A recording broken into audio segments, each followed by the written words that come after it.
देखिए, अब हम सापले की कॉन्जुगेशन फॉर्म के साथ इन्वर्जन तरीके से क्वेश्चन बना लेते हैं।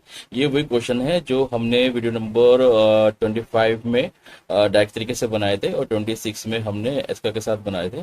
तो आज हम इन्वर्जन तरीके से क्वेश्चन बनाएंगे, तो उसके लिए हमें सापले की कॉन्जुगेशन फॉर्म को इन्वर्जन तरीके से बनाना भी आना चाहिए। तो चलिए सापले की कॉन्जुगेशन को इन्वर्जन तरीके से बनाते हैं।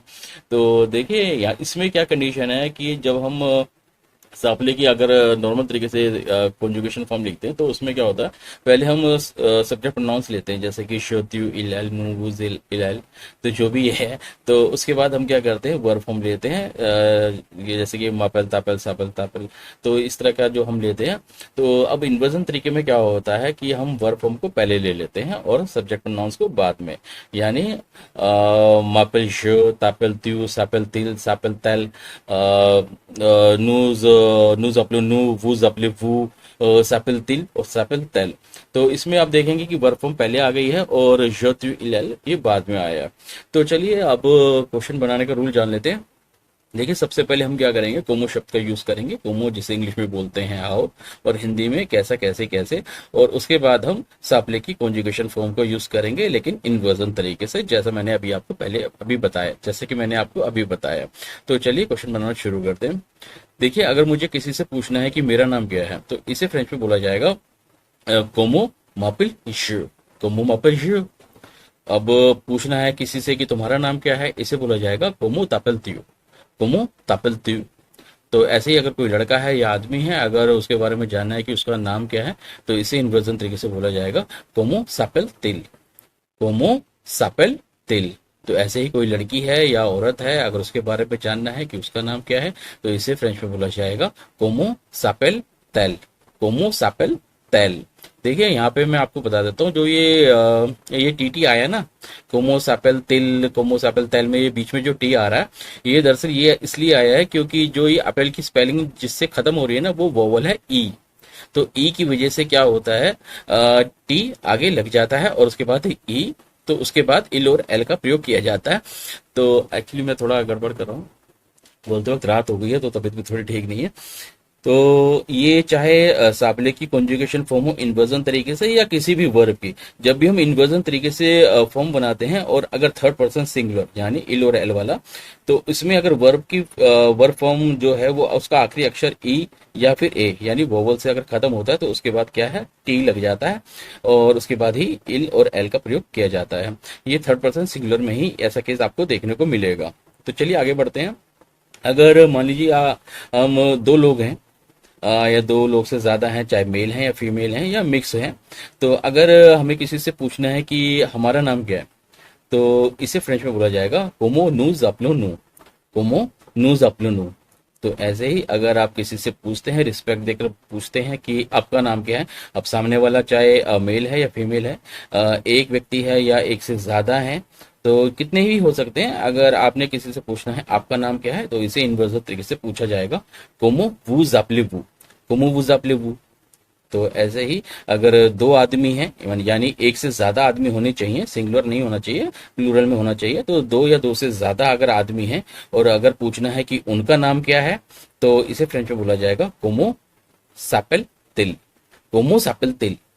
तो इसी तरह अगर दो या दो से ज्यादा महिलाएं हैं, लड़कियां हैं यानी औरतें हैं, अगर उनके बारे में जानना है कि उनका नाम क्या है, तो इसे फ्रेंच में बोला जाएगा कोमो सापेल तेल, कोमो सापेल तेल।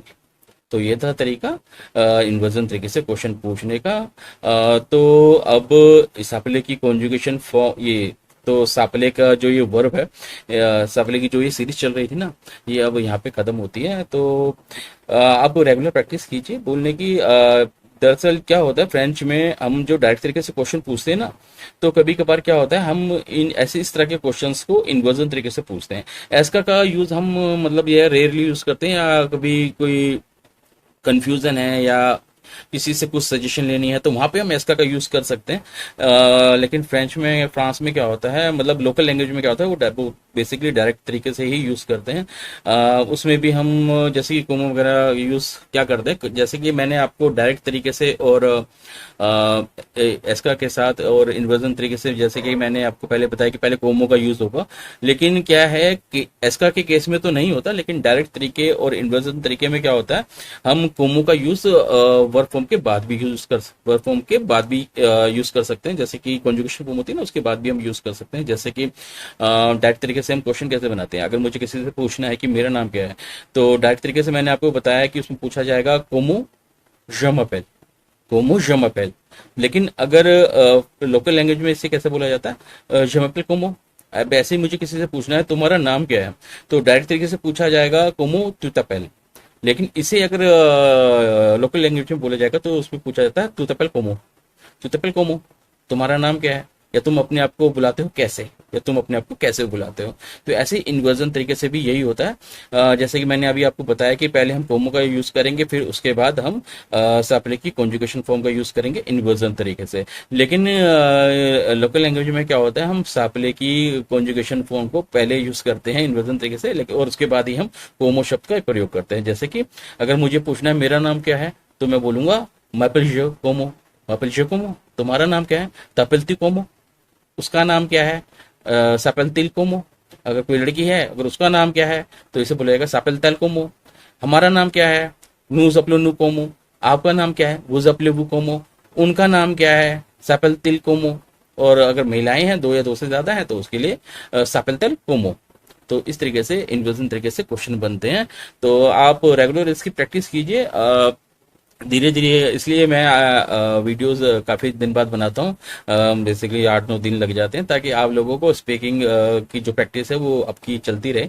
अगर मैं रेगुलर वीडियोस बनाऊंगा तो आपकी प्रैक्टिस नहीं हो पाएगी इतनी जल्दी, फास्ट नहीं हो पाएगी। इसलिए मैं थोड़े टाइम लेकर बना रहा हूँ। लेकिन जैसे ही आपका ये थोड़ा क्लियर हो जाता है ना, डायरेक्ट तरीके से क्वेश्चन और एस्का के साथ या और इन्वर्जन तरीके से थोड़ी प्रैक्टिस अगर आपको हो जाती है, तो उसके बाद तो हम रेगुलर बेस पे ही वीडियोस बनाएंगे और आपको रेगुलर प्रैक्टिस हो जाएगी इससे बोलने की। लेकिन आपका थोड़ा बेसिक थोड़ा स्ट्रांग होना चाहिए, तो इस वजह से वीडियो बनाने में मुझे थोड़ा टाइम लग जाता है। और देखने वाले भी वीडियोस कम ही हैं, 10-15 लोग ही देखते हैं मुश्किल से, और सब्सक्राइबर भी मेरे इतने ही हैं। तो उम्मीद करता हूँ आप लोग प्रैक्टिस कर रहे होंगे। तो अभी मेरा वीडियोस बनाने का कोई मूड नहीं था, लेकिन फिर भी मैंने ये वीडियोस बना दिया। एक्चुअली मैं वीडियो रात को ही बनाता हूँ, तो 2-2:30-3 बज जाते हैं बनाते बनाते। टाइम ही तभी मिलता है, सुबह तो नहीं बना पाता, काफ़ी शोर होता है गली में भी, और कुछ अपने काम होते हैं।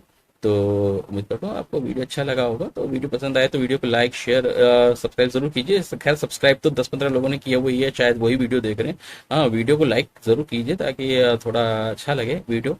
यहाँ वो जो ना बताया कि वो आप लोगों को समझ में आ रहा है।